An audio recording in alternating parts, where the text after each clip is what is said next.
दृश्य। संघर्ष का सफर। गांव के एक कोने में एक छोटी सी टूटी फूटी झोपड़ी थी, जहां सुनीता अपने बेटे राजू के साथ रहती थी। पति की मौत के बाद वह अकेली ही अपने बेटे की परवरिश कर रही थी। काम के लिए वह दूसरों के घरों में बर्तन मांजती, झाड़ू पोंछा करती और बदले में जो कुछ मिलता उससे घर चलता। राजू सिर्फ 10 साल का था, मगर हालात ने उसे बहुत समझदार बना दिया था। स्कूल से लौटकर वह चाय की दुकान पर काम करता ताकि माँ की मदद कर सके। उसका एक ही सपना था, अपनी माँ की जिंदगी बेहतर बनाना। दूसरा दृश्य। उम्मीद की किरण। एक दिन स्कूल में मास्टर जी ने राजू से पूछा, बेटा बड़े होकर क्या बनोगे? राजू ने बिना सोचे जवाब दिया, बड़ा आदमी, ताकि मेरी माँ को कभी काम न करना पड़े। मास्टर जी उसकी लगन से प्रभावित हुए। उन्होंने उसे फ्री में पढ़ाने का फैसला किया और स्कूल की फीस भी माफ करवा दी।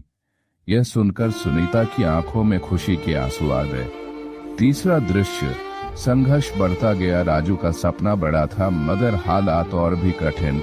एक दिन उसकी माँ बीमार पड़ गई। घर में इलाज के लिए पैसे नहीं थे। राजू ने बिना किसी को बताए रात भर दुकान पर ज्यादा काम किया और माँ के लिए दवाई खरीदी।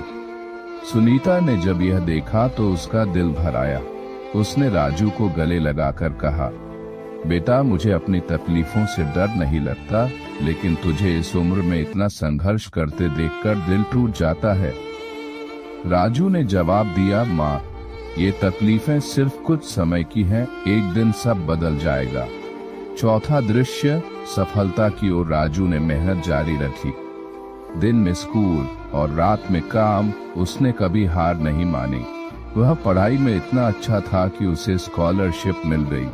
कुछ साल बाद उसने इंजीनियरिंग कॉलेज में दाखिला लिया। सुनीता के लिए यह सबसे बड़ी खुशी थी, मगर असली खुशी तब आई जब राजू एक बड़ा इंजीनियर बन गया और पहली कमाई से माँ के लिए एक पक्का घर खरीदा। अंतिम दृश्य। माँ का सपना पूरा हुआ। एक दिन जब सुनीता अपने नए घर के आंगन में बैठी थी, तो राजू ने उसके पैरों के पास बैठकर कहा, माँ अब तुम्हें किसी के घर काम करने की जरूरत नहीं, अब बस आराम करो। माँ की आंखों में आंसू आ गए। यह आंसू दुख के नहीं बल्कि खुशी के थे। राजू ने जो वादा किया था उसे पूरा कर दिखाया था। सीख। संघर्ष कितना भी बड़ा क्यों न हो, अगर हिम्मत और मेहनत